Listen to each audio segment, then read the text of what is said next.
Hey y'all, it's me, I'm back again, and we are in our last chapter of Daniel. There's more to the Daniel story, but we're not going to go through all of it with you, because you guys have been hanging around and listening to this for a bit. And we want to finish up and get into something fresh and new, something that we can begin to draw out some more lessons from. But today is Daniel 6. And out of all the stories in Daniel, this is probably the most popular. I'm sure you've at least heard the story, heard the name, Daniel and the Lion's Den. And if you remember last week, Daniel is pretty old now. Daniel has gotten up there in years, and he is under the rule of a new government. The Babylonians have been taken over by the Persians. But we find that just like the Babylonians were these people who valued power and wealth and pleasure, these people who followed the spirit of the world, the Persians are no different. Just like the Babylonians or the Persians or whatever other major world power you want to name throughout history, they have the same goals and attitudes. They have an attitude of success, of power, of me first, of taking what I want and keeping it, of I have one life to live and I'm going to live it up now and I'm going to get whatever it is that I want. For them it's political power. They take over this grand kingdom and they are remembered as conquerors. But for other people in different times it's different things, right? In the US right now, money. Money is a big thing, right? You want to grow up and you want to get a job and you want to be successful, and your success is measured by your wealth. Well, Daniel's an old man, and he's remained faithful to a different spirit, a different ideal, a different master throughout all these years, and that master is God, the true creator, the one who can actually give us what we're looking for, the one who knows what is best for us. And Daniel has been continually rewarded and taken care of by God. And here in this new administration, we're going to see what happens to Daniel. And we're going to see God, for one last time, one last story here in Daniel of God coming up against the powers of the age. Those philosophies that the people hold so close, people with power and pride and plans coming up against God as they try to take out Daniel. So let's get into it. Chapter 6, verse 1.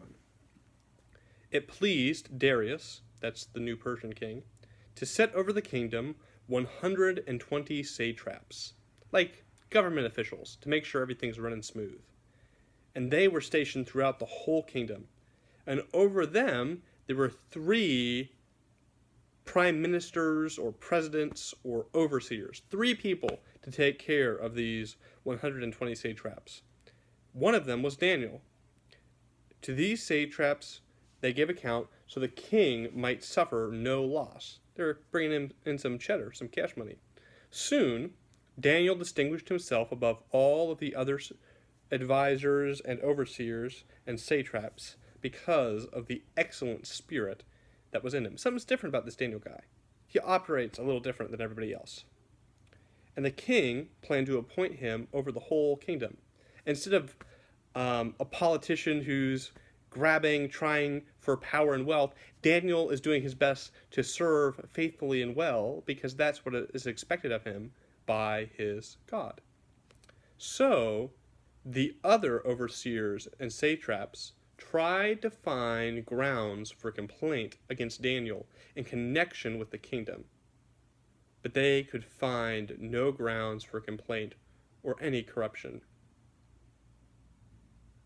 When Daniel deviates from the culture around him, when he stands up and he pushes back against it, they are going to get angry.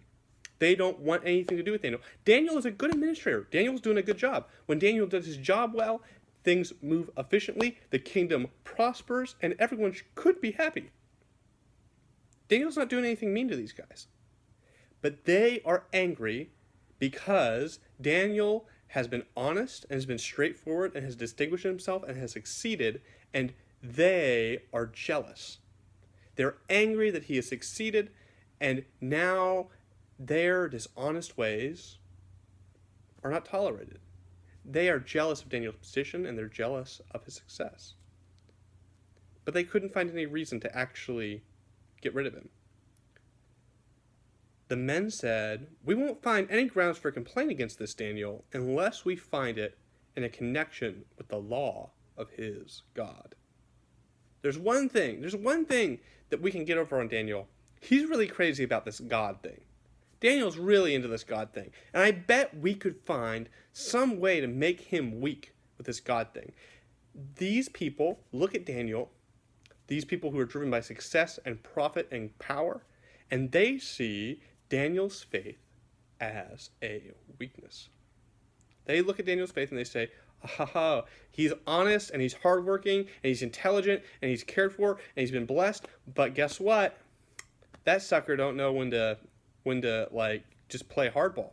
He will never, ever, ever, ever give up on his faith to his God. And we can use that. That is a weakness.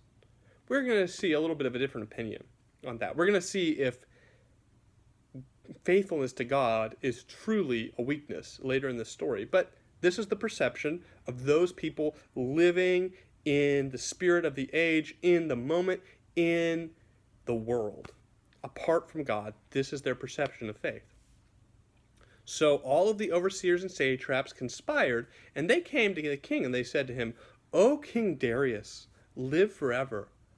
All of the overseers of the kingdom," that's a lie, Daniel didn't say this, "and the prefects and the satraps, the counselors and the governors are agreed.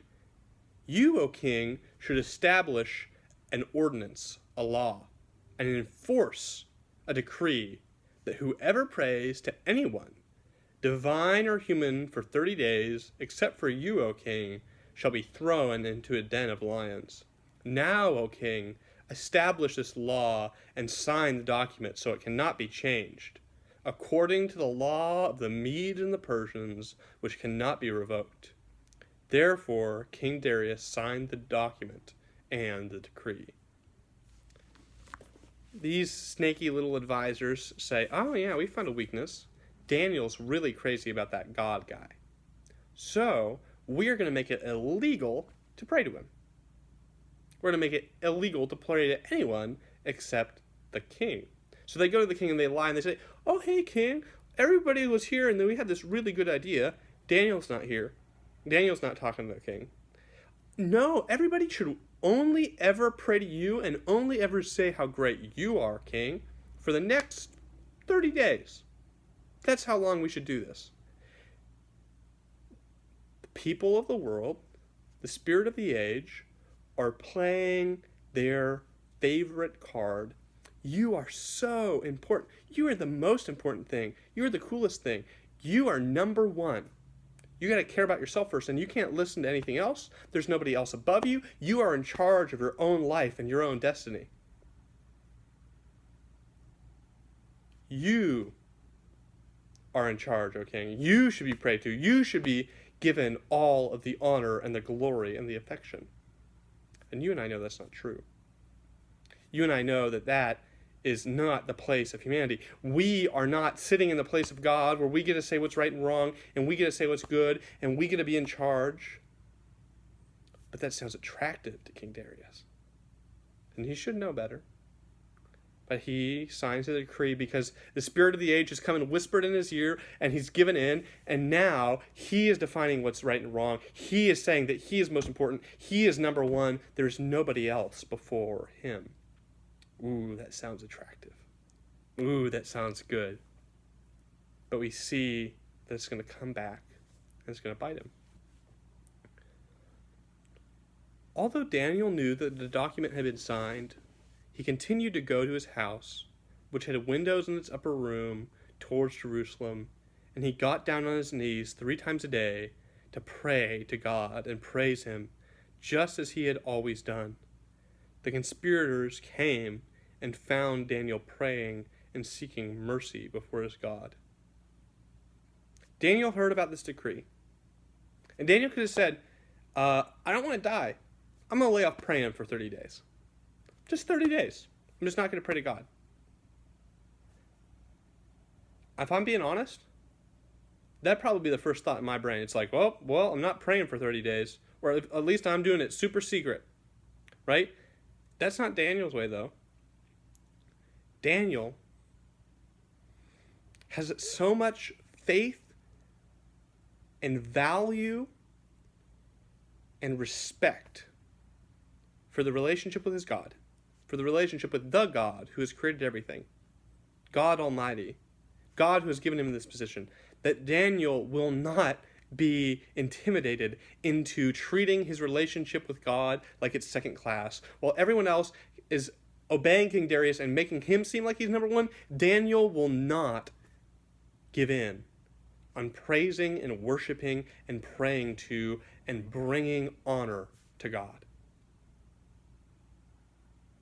He won't do it.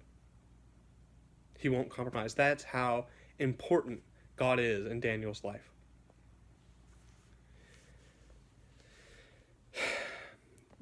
The conspirators approached the king, and they said concerning the law, "O king, did you not sign a law that anyone who prays to anyone other than a divine or human within 30 days, except you, O king, shall be thrown into a den of lions?"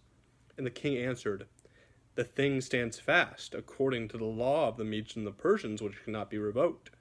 And then they responded to the king, "Daniel, one of the exiles from Judah, pays no attention to you, O king, or to the law that you have signed, but he is saying his prayers 3 times a day." And when the king heard the charge, he was very much distressed. He was determined to save Daniel. Until the sun went down, he made every effort to rescue him. And then the conspirators came to the king and said to him, "Know, O king, that this is the law of the Medes and the Persians, and that no law or decree that the king establishes can be changed." And then the king gave the command, and Daniel was thrown into the den of lions. But the king said to Daniel, "Daniel, may your God, who you have faithfully served, deliver you." A stone was brought and laid on the mouth of the den, and the king sealed it with his own signet and the signet of his lords, so that nothing might be changed concerning Daniel. And the king went to his palace and spent the night, but he did not eat, he fasted, and sleep was not with him.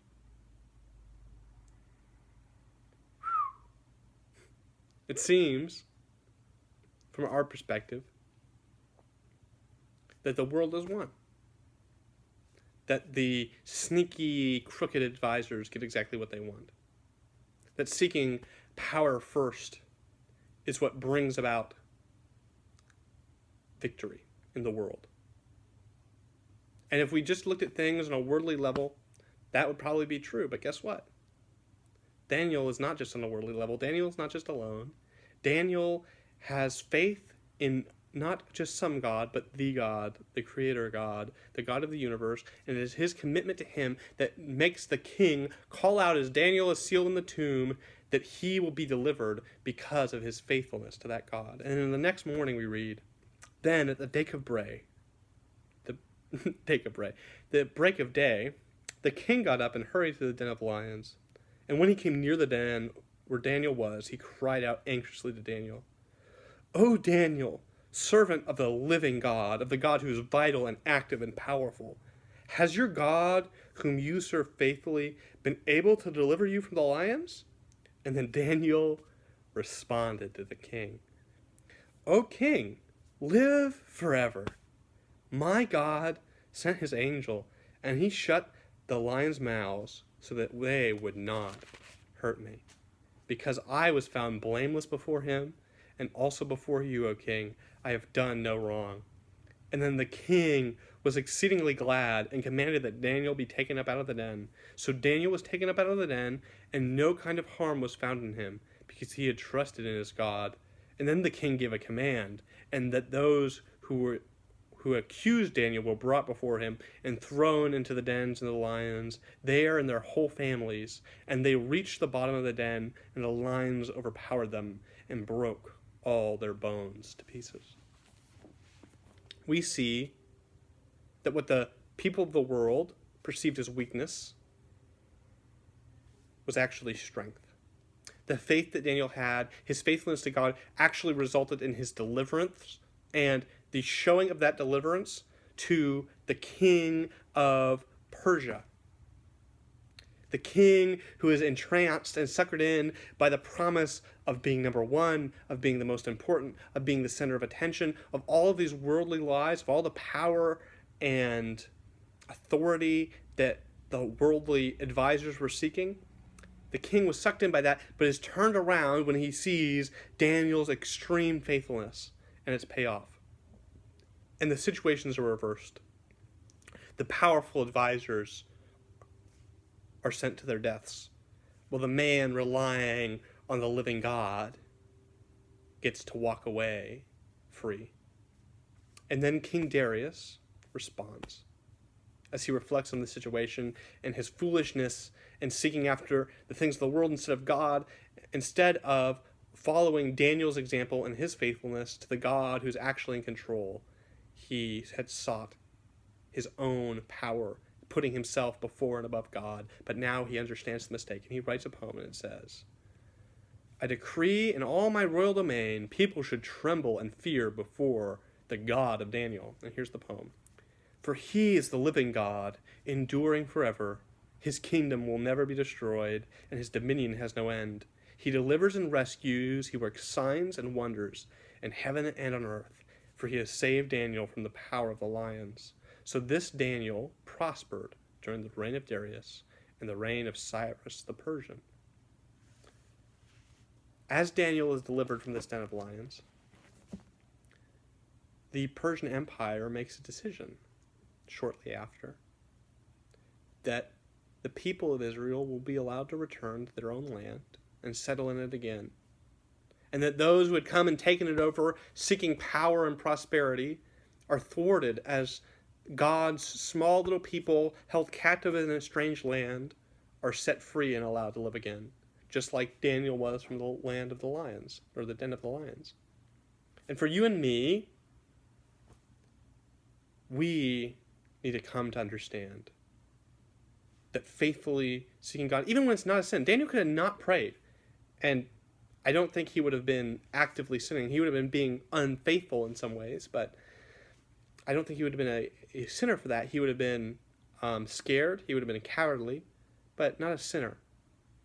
But when he throws his trust in God, when he puts God's plan and power first in his life, when he does that even in the face of the power and the anger and the aggression of the world, God is faithful and he uses him for a great purpose. And the same can be true of you and me. The same can be true of you and me. And Daniel's faithfulness changes the minds of those who would otherwise have no idea who God was, who would otherwise not honor him at all. It changes the mind of a king.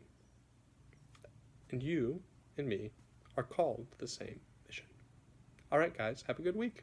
I know this was a long one. I'm sorry. I'm out of practice, so they're a little longer than usual. If you made it this far, thank you so much.